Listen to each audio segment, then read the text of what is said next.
My plan is to hide, to avoid, but if I get busted, or if I get captured, I'm not going to do a Rambo, I'm going to do a Gandhi. If I get captured, I'm not going to do a Rambo, I'm going to do a Gandhi. If I get captured, I'm not going to do a Rambo, I'm going to do a Gandhi. Alright, this is a picture of some of the most wicked people that's ever walked the face of the planet. This one committed suicide, slit his wrist, and hung himself. This one is Brenda Morris. She's used to be a Department of Justice prosecutor.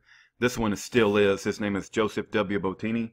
This is like my fourth attempt to make this video, because when I start reading and thinking about Joseph W. Bottini, I lose my composure, and I don't want to do that. So I'm going to try my best to maintain my composure, but just keep in mind that Joseph W. Bottini is one of the most wicked men in the United States of America. He has imprisoned innocent men. He has furthered his own career by withholding exculpatory evidence and manipulating federal trials. He has advanced his own career on the backs of destroyed families and under the guise of protecting America from domestic terrorists.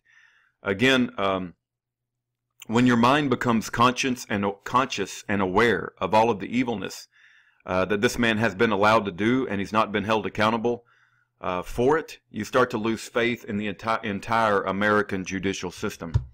But let's get on to the letter, and let's read it. Okay, this is by Ray Southwell. I have never met him. He's written 7 before. This is his number 8. Let's read it. In support of Schaeffer Cox, number 8, May the 16th, 2017. I appreciate your patience, as I have spent a great deal of time exposing our governmental corruption in the Department of Justice. One last word in that regards. Maybe not the last word. In Chapter 24 of Rob Kerry's book, Not Guilty, The Unlawful Prosecution of United States Senator Ted Stevens, Kerry states, the Department of Justice published a series of memos addressing concerns about the department's discovery practices and emphasizing that federal prosecutors would receive increased training. Really? Are we to believe the corrupt conviction of Ted Stevens was because of ineptness from all those involved? Hogwash. The Department of Justice is corrupt. Most, if not all, their senior attorneys work to convict regardless of truth or justice. I'm going to read that again. The Department of Justice is corrupt. Most, if not all, of their senior attorneys work to convict regardless of truth or justice. Kerry goes on by saying 96% of federal criminal cases are resolved by plea bargains. So the rule, Brady rule, puts defendants at a disadvantage in negotiation without access to information in the government's files. This becomes important in those cases where the accused demand a trial. It is why the senior attorneys in the Department of Justice lie and cheat to get a conviction, for they bully the accused to accept a plea deal. Not with Senator Ted Stevens or my friend Schaeffer Cox. I will now develop the background which generated the corrupt, evil conviction of my friend Schaeffer Cox. Not all Justice Department attorneys are evil or corrupt or evil. Many start their careers with optimistic belief they can protect our nation from evil doers. Once they see the evildoers in the Department of Justice, they quit, or at least the honest ones do. Joseph W. Bottini is an evildoer in the Department of Justice. Please review the attached Schulke report. According to Mr. Schulke, the lead witness in the Stevens case, Bill Allen, had sex with a 15-year-old prostitute named Bambi Tyree. As I stated in previous post, the Department of Justice did not allow the state of Alaska to prosecute Bill Allen for his illegal behavior. But I digress. No other attorney in the Department of Justice is mentioned more than Bottini.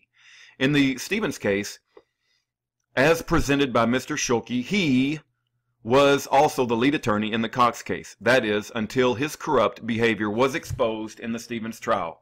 We must expose the corrupt attorneys in the Department of Justice. Who do you think directed the corruption? Who do you think directed the corrupt conviction of Ted Stevens? Marsh, with his few years of experience at the ripe old age of 30, or a man who was old enough to be Marsh's father, Joseph W. Bottini?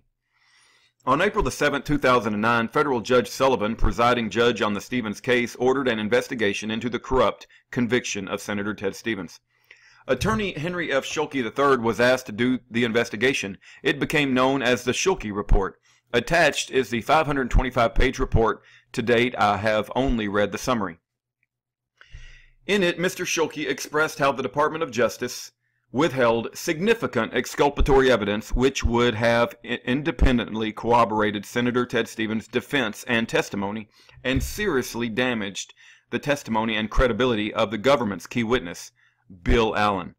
It sounds exactly as Joseph W. Bottini did to my friend Schaeffer Cox.